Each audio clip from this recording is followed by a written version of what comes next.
Good morning po mga kabayan, welcome pong muli sa ating panibawang update rito sa Marikina Flood Control Project na kung saan ngayon mga kabayan ay binabayo ngayon sa malakas na baha.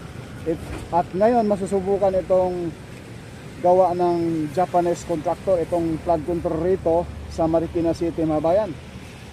Samahan niyo po si Purka Studio sa ating panibawang update ngayong araw rito sa Marikina City po, dito sa portion ng Barangay Manggahan, Pasig City.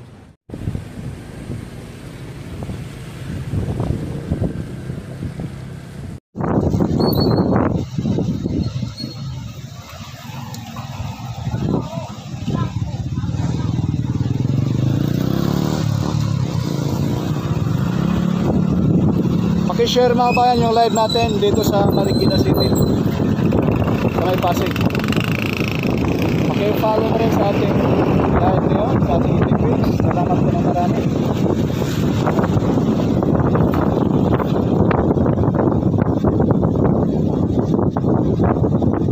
Ito yung flood control dito sa mga Japanese contractor mga bayan ito. Pero hindi nagpatinag, napaka-quality kasi ang gawa. Patuloy sa pagtaas ang tubig baha rito ngayon sa Marikina River mga bayan.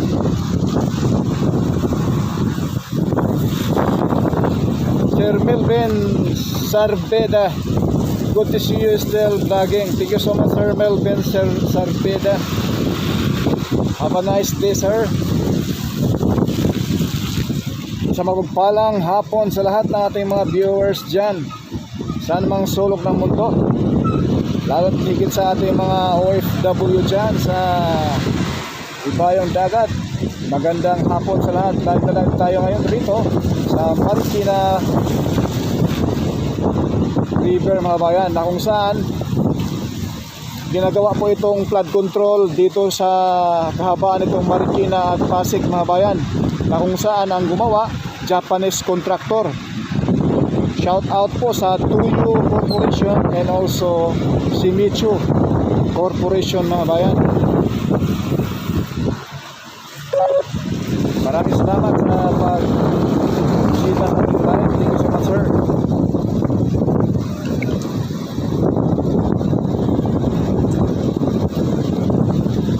Grabe yung tubig mga bayan, talagang ay nako. Oh,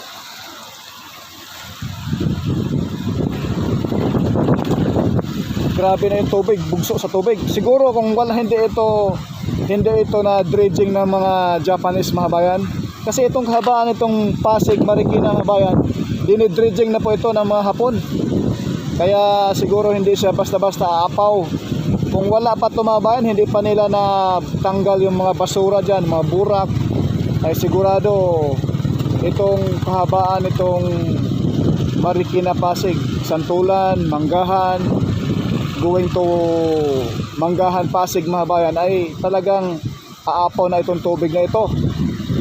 Dahil sa ginawa ng mga Japanese contractor mula Marikina City hanggang dito sa Manggahan, ay matagal na po nilang nilaliman ang ilog na ito. Kaya hindi na lang siguro hindi gaano ka taas yung tubig. Siguro kung tulad dati na hindi ito dinidredge yung mga bayan, bilis tumapaw ang tubig ba rito. Yung mga kabahayan roon sa unahan, oh, nakita niyo yung building dyan sa unahan mga bayan? Kasi itong Marikina Flood Control mga bayan, na kung saan finance po ito ng JICA, at sinimulan ito na i-award ito noong October 20, 2021. Yung mga kabahayan dyan na natamaan itong widening itong Marikina Flood Control, yung mga kabahayan roon na nakatira, once na matapos na po yung pabahay ng local government ng Pasig, ayan o, yung condominium na yan, dyan na po sila lilipat. Pag matapos na po yung condominium na pabahay ng Pasig, sana all. Sa Marikina sir, Sir Simon Cruz, shout out po.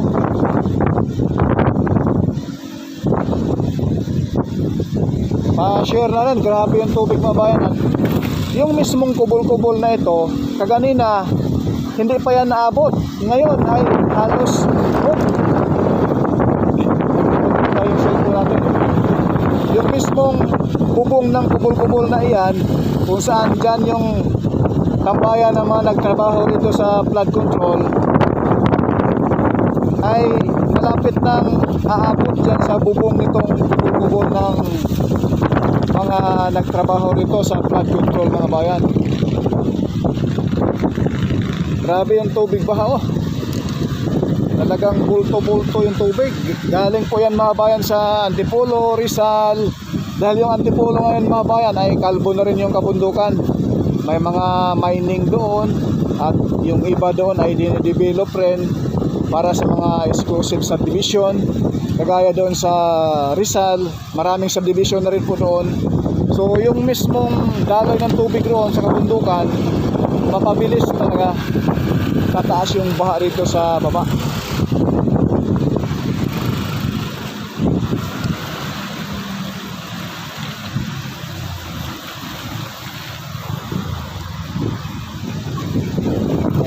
Like na lang po kayo, mga bayan, pa-subscribe na rin sa ating live ngayon dito sa kahabaan itong Marikina Flood Control dito sa portion ng Manggahan, Pasig.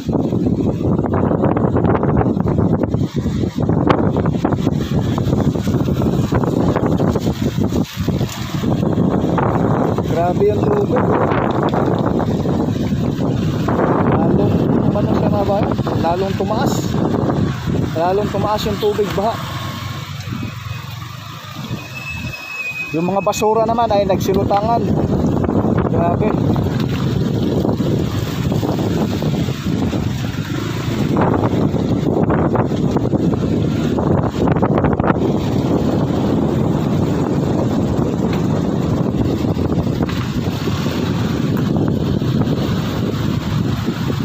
Sa kabilang side naman, mga bayan, ay ang taas na nga talaga ng tubig ngayon.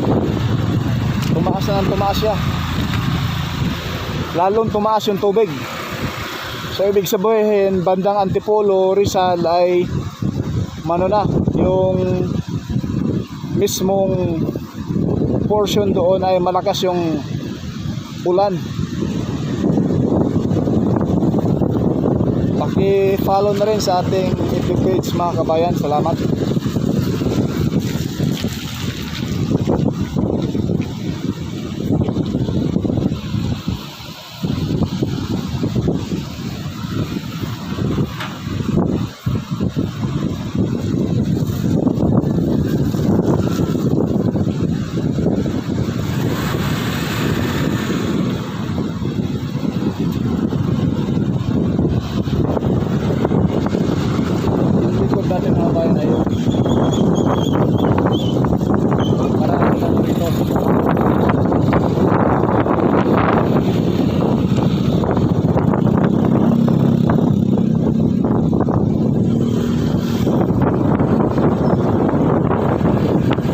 Buti na lang yung barge ng mga Japanese, mga bayan, ay tinanggal nila. Kung hindi nila tinanggal, mga bayan, siguro tatangayin na naman yun ang tubig baha.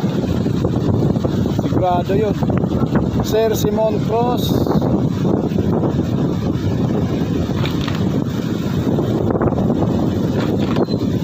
Paki-share naman yung live natin. Salamat.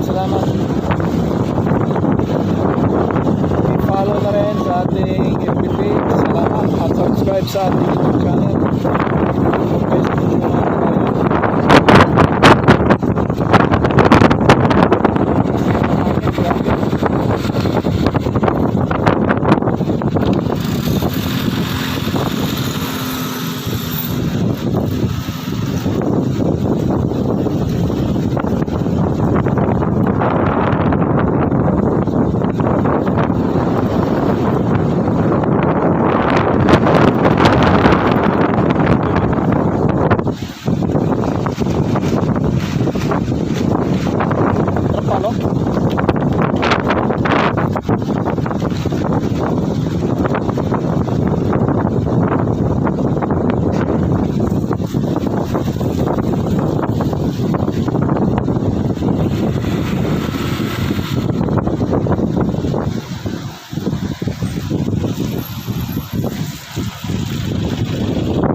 paki-like, paki-share, follow at subscribe po mga bayan. At ingat po sa malakas na ulan.